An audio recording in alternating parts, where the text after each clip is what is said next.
This is part 2 in the Read 1C Vise Rebuild series. If you haven't seen part 1, click the link at the top of the screen. In this video, we'll be soaking parts to clean them and then wire willing some of the parts. Hello everyone, I'm Jeff and welcome to my shop. We got a lot to cover, so let's get to it.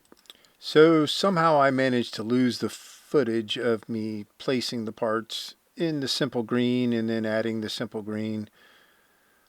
So they have been soaking for about 24 hours, and here I'm just reclaiming the simple green.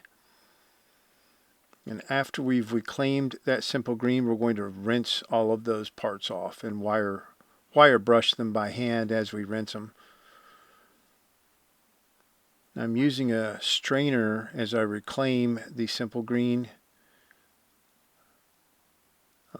It's a paint strainer for like automotive paints from PGP. I don't remember what the mesh is on it, but it's a pretty fine mesh. And this cuts down on the amount of solids and grease and stuff that gets sucked back into my simple green containers there. I usually leave about the bottom inch of simple green in there and end up throwing that away. So this is the main body for the vise, the static jaw. And you can see that with the simple green, when you soak stuff for about 24 hours, it'll pull off a lot of the paint if there's any paint on the part. Now the purpose of the simple green soak is just to remove grease and oils and any large amount of grime, if you will.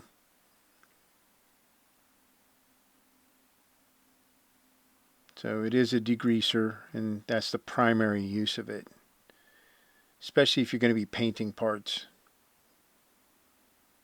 There are stronger things you can use, but I like using the simple green because I can use it indoors and it doesn't have a super strong odor and it's non-toxic. So I can just pour it straight down the drain after I use it. Or dump it in the yard or whatever. But you can reclaim it, and I end up using simple green probably about 10 times before I throw it away.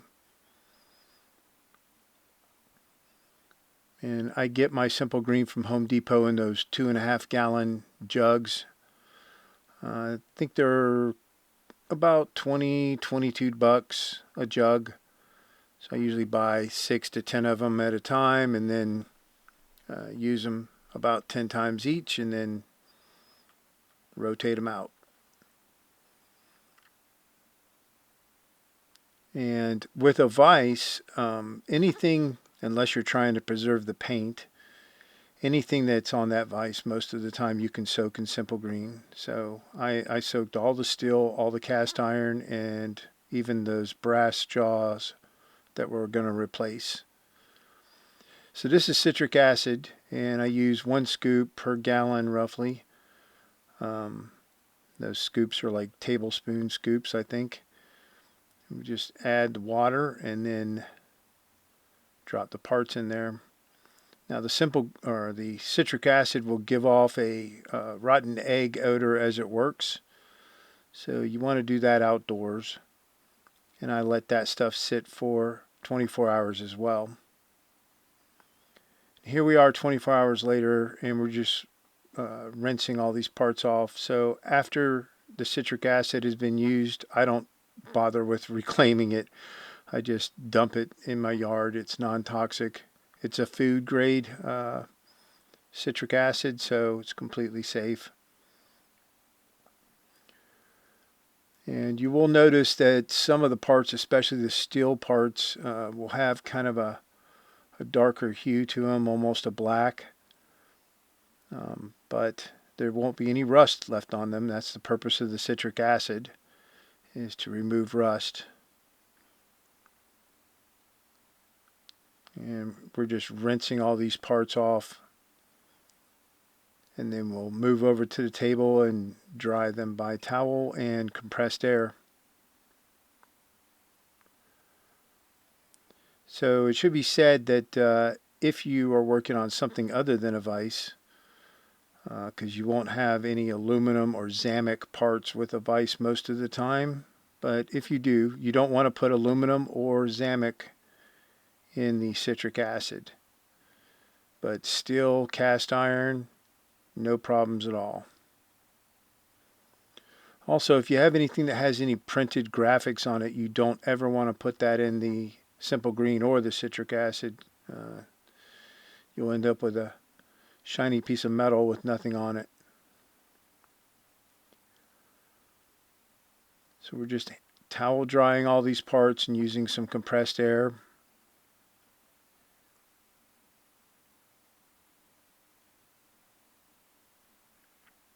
And I'm separating these parts by what's going to get painted, what's going to go over to the wire wheel on my grinder, and then what is not going to get wire wheeled. And the stuff that's not going to get wire wheeled, we're going to put in a little plastic bin and coat with WD-40 for the time being. So WD-40 will not prevent rust. It has water in it, so stuff in WD-40 will eventually rust. But what it does right now is it stops this surface rust from forming. If you look at the main vise body and the base there, you can see it's got a slightly yellow hue to it, and that's the surface rust that reappears after you've soaked something in the simple green and then the citric acid. And that's not a problem. We're going to paint over that, but well, we're going to wire wheel all that and then we're going to paint over it. But those small parts, we just want to soak them in the WD-40, or at least that's what I do. So I was able to get that washer out of the dynamic jaw. It did have a lot of compound kind of holding it in place under it, but once I scratched all that away, I was able to get it out of there, no problem. And these are the pipe jaws.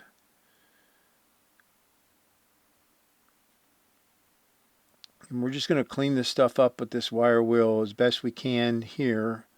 And then we'll take it over to the bench and clean out some of the bores with some bore brushes.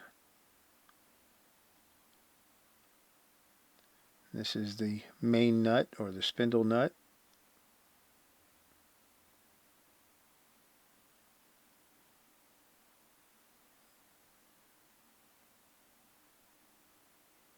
And these are the locking jaws for the swivel base.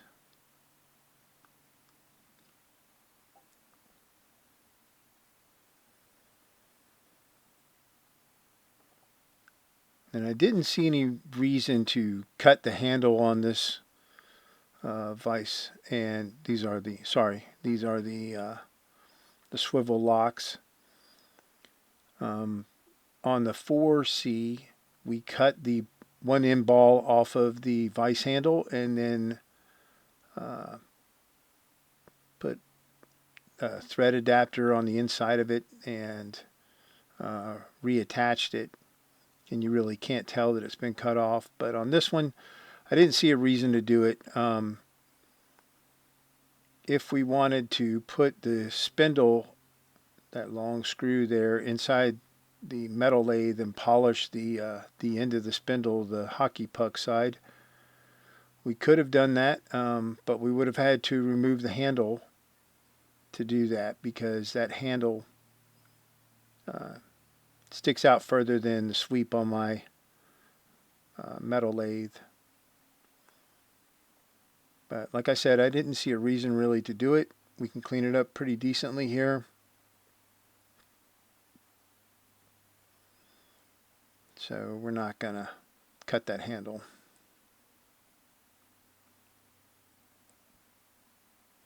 Now if the handle was bent or something and we needed to address that, then obviously we would, but we don't need to. So these are the swivel locks again, and we're just going to clean out that inside threaded bore area. And this is the main nut, same thing. These are just bottle brushes that I'm using. And any of those bores we want to clean out. So now we're going to coat all of these parts with super slick stuff. We're not going to be painting any of these. And they're down to bare metal, so the super slick stuff will provide it's a penetrating oil, and it'll provide a decent coating on them. Then we're going to wipe them down with a paper towel.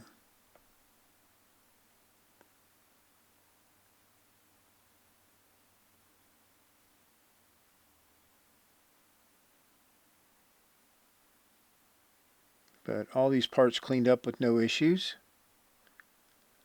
And that is going to wrap up this video. In the next video, we're going to be wire willing all of the cast iron and then masking it for paint. I hope you enjoyed it. If you did, please like and subscribe. As always, I appreciate the support, and I will see you next time.